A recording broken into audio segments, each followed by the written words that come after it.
Hi guys, this is MJ of MBTI Time, and for today's video, we'll talk about how do you get an INFJ to open up to you.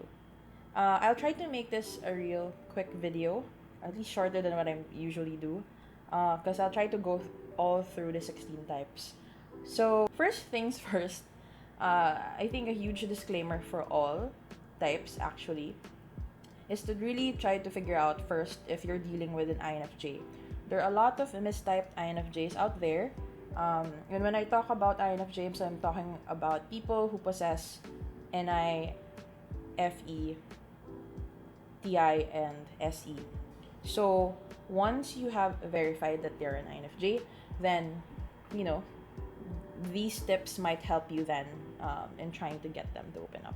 Okay, so how do you get an INFJ to open up to you?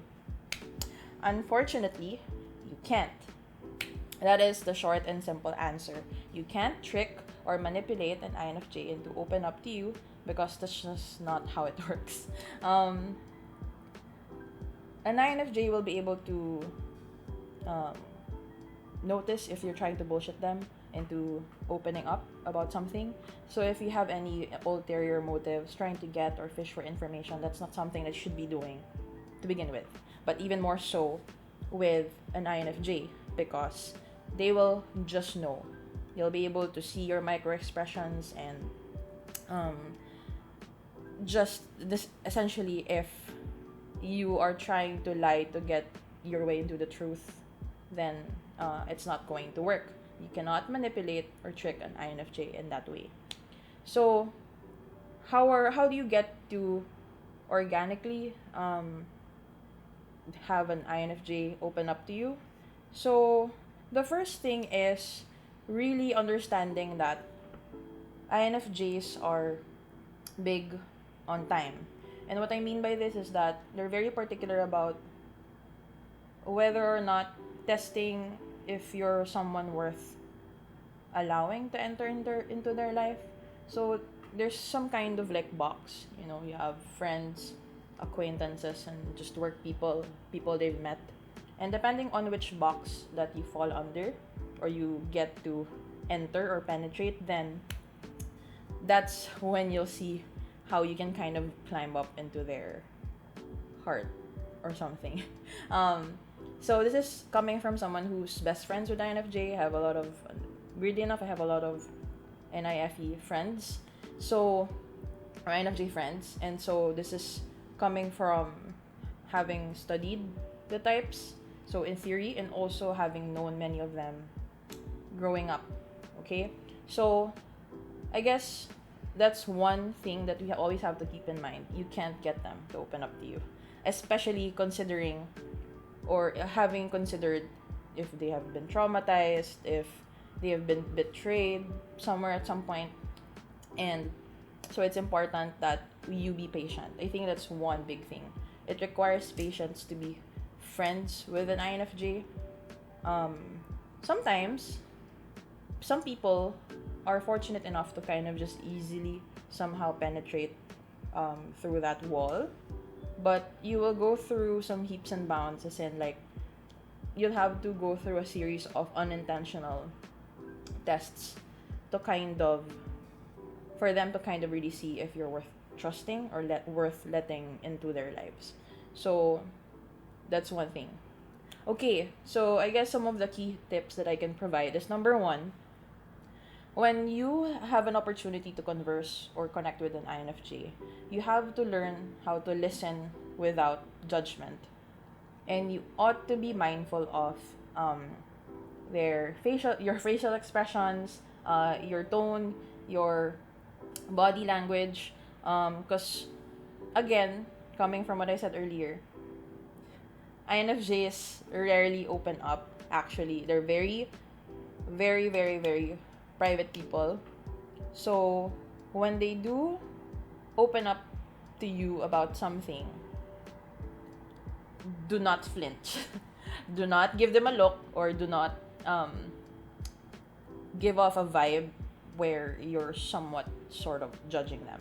Because they will, not only will they sense that, they will see that, as in like physically.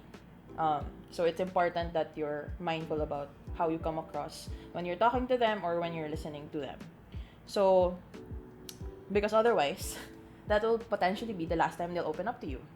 So it's important to kind of really be mindful of these things when interacting with an INFJ overall. Okay, so second is that if you're relatively friends with an INFJ or trying to be friends with them, you have to respect their space. You can't misinterpret their need for alone time, um, and assume that it's about you. There's a chance that might be, but very often it probably isn't. So you have to learn how to give them space and not hold it against them when they're not as present as you'd like them to be, especially if you are an extrovert. So I think this applies to people who always want to spend time with INFJ. You have to be very mindful that they also get exhausted, they also have a life of their own, and sometimes, especially if they're going through um, a loop and a grip, they will want to be alone for a while.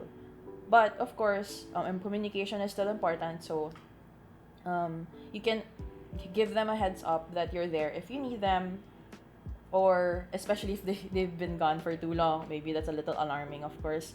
We do want to coax them out of their shell if need be. So it's really trying to find a balance between respecting their need for space and also um, still informing them, letting them know that you're there for them. Okay? So, um, another thing, third point would be,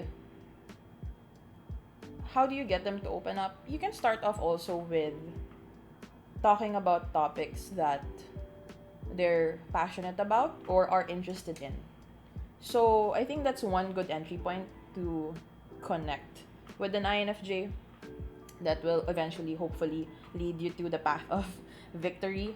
Talk about relevant things, things that they're passionate about, things that are important, social causes, philosophy, psychology, even, um, and really be genuine in expressing interest and listening. So don't just allow them to talk. You also contribute to the conversation, and most importantly, don't dominate the conversation, because as most especially if you're an extrovert, I'm guessing a lot of people who might watch this video are either extroverts like ENFPs, ENTPs, or introverts who are trying to, I guess, connect with an INFJ, like an INFP or an INTP even, who doesn't know how to feel things out very easily. Okay, so you talk to them about stuff that you're both interested in, or if not, try to get interested in the stuff that they're interested in. But again, that will still come across as disingenuous. So I think um, it's best to kind of come in with an open mind. Like, ask them about this topic, ask them about what they think about these things. And then, if they respond, then take it as a sign that they're open to, conversing about topics, surface level topics. Um, Also consider, like, in when you're talking with them, don't just randomly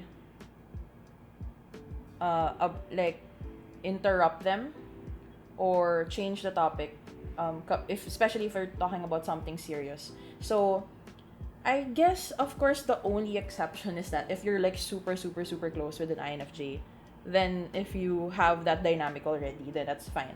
But if you're still trying to get close to them, trying to win their trust, then I think these are the things that you should be mindful of. So I think really that's it. You cannot force them to open up. So these are just tips on how to get a head start, at least. Um, it's a difficult path for most people. I've told my best friend that she's like a cat to everyone else, of course, except me. But to a lot of people, it's hard to get past that wall you know. You don't want to get door slammed. And so, you know, you have to it's a long road, I guess, for a lot of people to get close to an INFJ. So, it takes a lot of time. It takes time, it takes consistency, it takes honesty, like be earnest, and just be yourself. It's kind of funny enough, but like if they can spot bullshit, then of course they'll also be able to sense sincerity or genuineness. So if they can sense that you're a genuine, honest, trustworthy person, then they'll have their own. They can come to their own decision on when to open up with a certain person or with someone.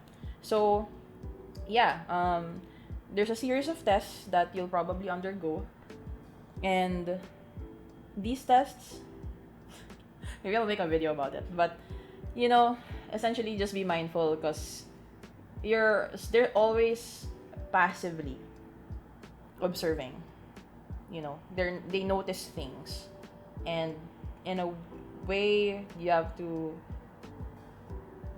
you know, if you just want to be close with one, be genuine. That's really it. And be nice, be a good person, essentially.